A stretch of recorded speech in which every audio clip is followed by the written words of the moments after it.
Okay, now when you talk, just talk to me. Forget that that's even there, okay? So say your full name for me. Middle name too? No, no, first name and last name. Nyana Decker. Will you spell your first name? Nyahna. Okay, and what grade are you? Fifth. Fifth grade. So tell me, what do you have there? I have a bearded dragon. And tell me why they're in. Why do you think they're in this class? We're in this class because we got a replacement because we used to have one named Big Papa, but he died. So we got two new ones, and sometimes we use them for science experiments. What kind of experiments? What kind of things are you observing? We're observing like when they shed skin and how we learned like how many times the female can reproduce and how many batches they can lay at a time.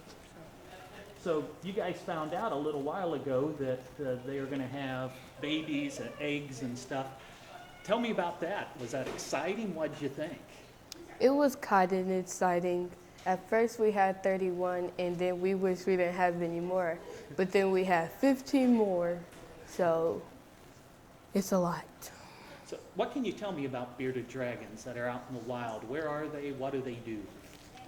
Well, bearded dragons, they are a type of lizard, and sometimes like they'll eat live things like crickets and sometimes pinky mice. And if you always have to watch out how you pick them up, because if you pick them up the wrong way, you can harm them, and especially the babies because they're more fragile. So is that a boy or a girl you're holding? A boy. Okay. All right. And his name is? Zeus. Zeus. All right. Excellent. Let me stop this. That's fine. All right. If you'll say your full name, please. Okay, Susie Whitecotton, And how do you spell Susie? Suzy. Okay. And what is your title here? I am the 5th grade teacher, and I also teach 6th grade science. Okay. So the main thing we're talking about in this is the dragons. Tell me about why you got the dragons, what you hope the kids would learn about dragons. Well, when I first got a bearded dragon, I kind of inherited it from another teacher. And they've kind of since grown on me. They're a pretty good classroom pet. Low maintenance, easy to handle, non-aggressive. And so we just kind of learned how to take care of them, and that looks can be deceiving, that they look scary, but they're not really. They don't have any teeth, and the spikes are actually soft. They're just to intimidate. What's the range of reactions you get from kids when they either see them for the first time or you say you can hold them for the first time? They're either really excited or they run the other direction. And that's for adults too. I have a lot of parents who are either very intrigued or who want to run away from the lizards as well. But yeah, most kids want to touch them.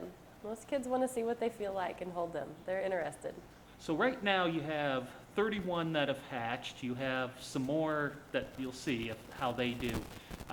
What are you going to do with all of these? I actually have 20 homes already set up for the first set. So I still have about 11 or 12 that don't have a home.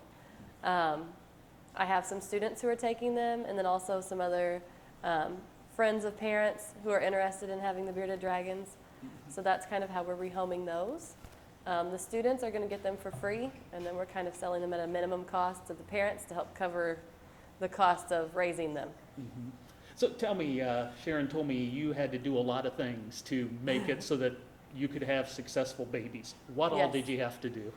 Well, when we found out she was pregnant, we had to get a laying tub because they have to have moist soil to be able to lay the eggs, and put her in that and heat it.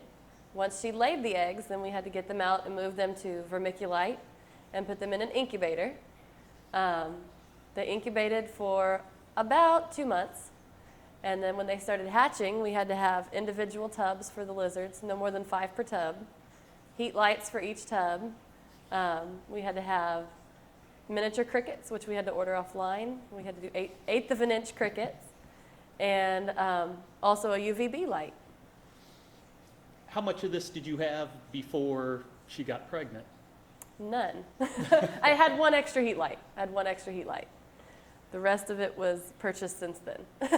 So this has probably led kids to asking a lot of questions. Absolutely. Like what kind of things have they asked? Oh my goodness, we've learned so much about bearded dragons. They've wanted to know, like, one of the neatest things was when we candled the eggs. You could actually hold a flashlight to the eggs and see the baby moving inside of the egg. The lizards, as they grew, you could go from the first stage when you could just see veins inside, knowing they were fertile, up to seeing a small black dot in the egg, and then seeing the lizard starting to move around inside the egg till it filled the egg. So that was neat along the way. Gosh, questions have ranged from, can we get the bearded dragons fixed? To, can we keep them all 31? A little bit of everything. Everybody, of course, wants one. It's the parents that have to approve of that.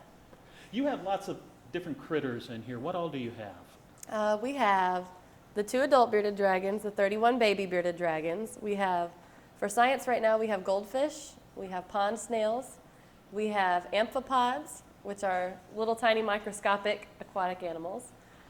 We have some isopods, which are roly-polies, and we have some darkling beetles. You could obviously just get online and show kids pictures of all this. So what's your teaching philosophy of bringing all this in? Because that's a lot of work. I love the hands-on. If I'm outside, I want to touch it, I want to look at it, I want to see it, because I think seeing it firsthand, you can learn a lot more about it and investigate it a lot further than you can than from a picture. So that's why I like to bring them in and let them experience it firsthand. So how long have you been teaching? This is my 11th year here at Joshua Academy. At Joshua, all in the 5th, 6th grade area? No, actually, I've taught anywhere from 2nd grade through 6th grade, including Title I.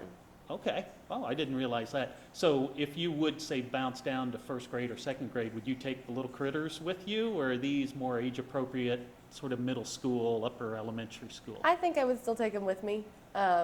Even my 2 at home, I have a 3-year-old and a 5-year-old, and they love them. So I would take them with me. All right. Excellent. All right. Don't even worry about the camera. Just talk to me. So tell me your first name and last name. Nikayla Griffin, And how do you spell your first name Nakyola, and your last name?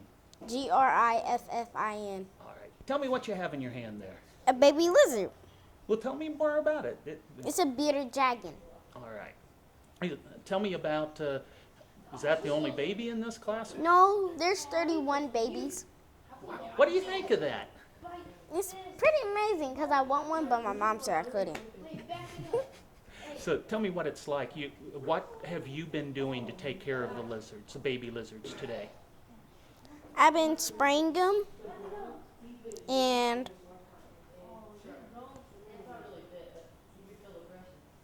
I've been spraying them, feeding them, and that's all.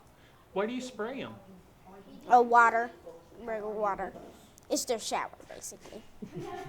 So what did you think the first time you held one of those? Was that? It was interesting, but I didn't say ew or nothing. So what do you think about this class that Mrs. Whitecotton has with all the science stuff and all the critters? It's fun. Can you tell me all what's in here? Fish, goldfish, pond snails, lizards and other lizards, and darkling beetles, and like roly-polies, but they're not, I think. I don't know. So what are you learning about all these different animals? Are they just here to be here, or are you learning stuff? Learning stuff. Like what kind of stuff are you learning? How their habit is, and it's that movie. And how everything is to them. So can you tell me about where bearded lizards live and how they live in the wild? In the desert, how? Because that's where they was born, and they plant Stop moving, please. Thank you. All right, excellent. Thank you very much. Mommy, wanna get it?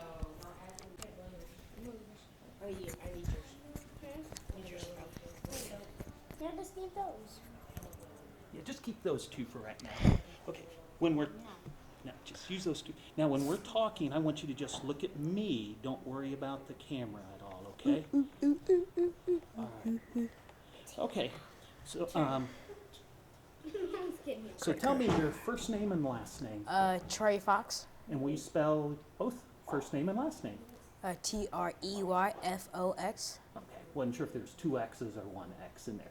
Tell me what you have here and what they're doing here. I have a bearded dragon baby. And they just sitting here, sitting on my hand, and sitting on my shirt. About how old are they? About these right here are